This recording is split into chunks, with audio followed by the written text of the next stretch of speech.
Hi, I've got a quiet voice today. It's late at night, my kids are gone to sleep. But I'm going to make some Italian Meringue Buttercream. This is the icing that I use for everything because it's just so much nicer than normal buttercream. There's a little bit of a trick to it. I mean, some people look at it and just think, nah, it's too frustrating. You've got to have a sugar thermometer and it's so easy to stuff up. But I've made it so many times now, I don't actually use a sugar thermometer anymore. I do keep breaking them actually and having to buy new ones, but I've sort of worked out how to do it without using one. So what you need is, in my mixing bowl, I've got 5 egg whites. One thing about doing all your egg whites, I use a little tiny bowl, so I crack my first egg into my big bowl, then all subsequent eggs I do here and then add them in. I know it might seem like maybe everyone else does this except for me, but I never really used to do it, and then seriously I'd be on my 5th egg white and I'd put a bit of yolk in and have to chuck the whole amount out.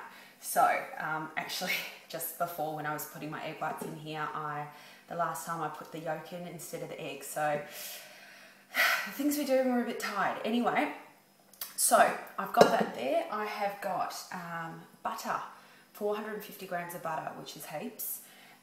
Cube it up, and then it's good because it can just sit there and soften a bit. Look, I got a bit lazy at the end and that one's in strips, but that's all good. In here I have caster sugar, 55 grams of caster sugar. This is going to be added to the egg white to make the meringue. One thing also about caster sugar, although twice the price of white sugar, is just white sugar grounded more. Anyway, it's finer quality. It's finer normal white sugar. Now, if you have a grinder, then you can just buy white sugar and make your own caster sugar. I have a Thermomix, which I just recently purchased, and so I now only buy white sugar, and it makes my caster sugar and my icing sugar, which is really good. So 55 grams of caster sugar in this bowl, and then in my saucepan I have 285 grams of sugar and 1/4 cup of water. Okay, so I've just poured in my water.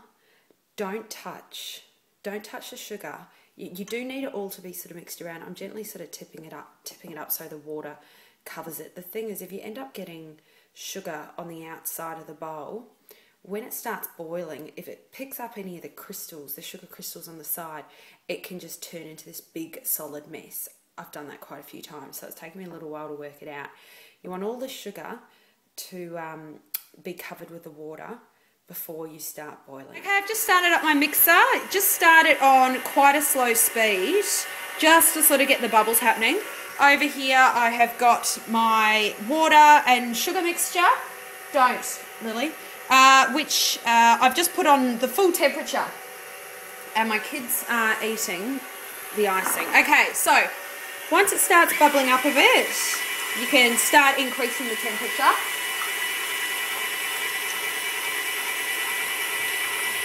And once it starts looking like you've got soft peak eggs, which basically means it's quite bubbly,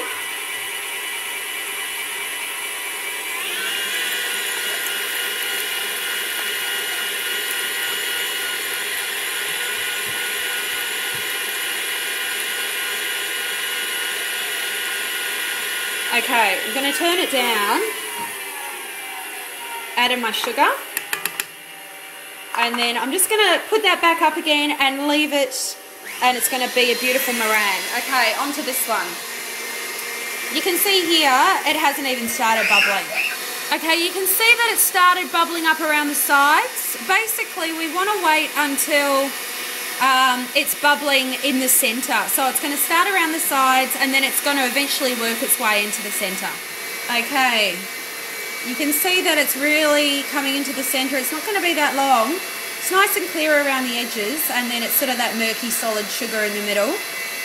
Not long now before it totally is bubbling. I'm going to turn this one down. It's meringue now, which looks great. So put that on a really low speed. And then come back here. You can see just that tiny little bit in the middle. Okay. Nice and clear around as well, which is what you want. a good sugar syrup. Okay, a few more seconds. Okay, that's that. Really be careful with this. Pour it really slowly. If you pour it really quickly and it splatters everywhere, you're going to have solid sugar syrup, which is so hard to get off. I actually have bits of sugar syrup on the top of my KitchenAid, and maybe I'm a bit too lazy to give it a good clean, but it is a real pain to get off. Okay, so your bowl is going to be really warm to touch. So what I'm going to do now is I'm going to turn my mixer on full speed, and I'm just going to let it keep on mixing until it feels like room temperature. It's going to probably take about 10 minutes. Okay, so I'm ready to add in my butter. What I like to do is actually put a tea towel over it. Basically, when you've got your meringue in here, once you start adding fat, like your butter, it's going to change the consistency. It's going to change it, and for a little while it goes quite liquidy. And seriously, the amount of times I've put butter in and it's flung all around and, decorated the microwave. So I like to just sort of cover it up like this and then adding in my little bits.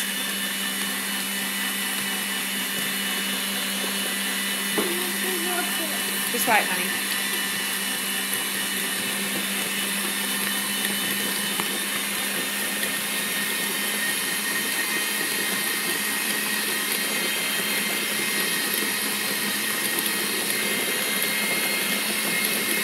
See it.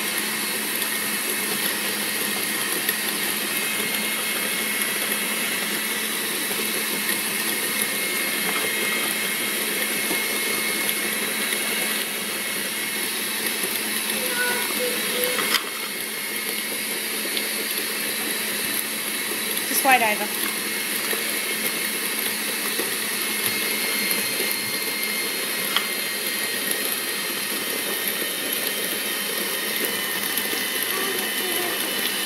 Oh, thanks, Ava.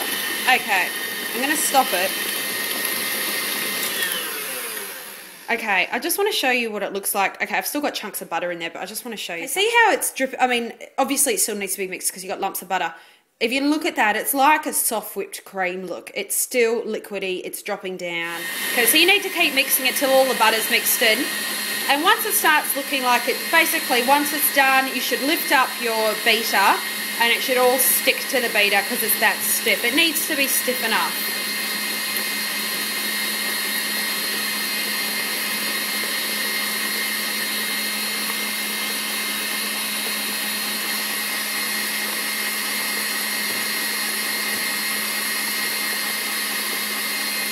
Okay, that is absolutely perfect. See, it all sticks up there. It's all taste, give me a taste. Not before bedtime, no way. Okay, so you can see it's stuck up there. It still looks beautiful and smooth. That is just going to be beautiful and perfect to pipe on.